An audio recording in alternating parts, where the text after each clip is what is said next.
PS న్యూస్కి స్వాగతం. ప్రజాసేవ మా లక్ష్యం. నేను మీ ఎల్పిఎస్.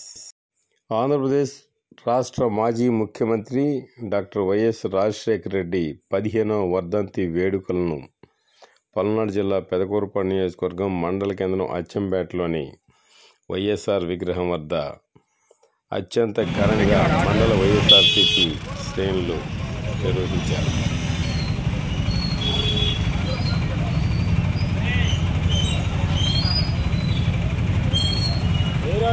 వస్తున్నారు బాబన్ కూడా బాబన్ బైక్ ఎక్కువ ఏదో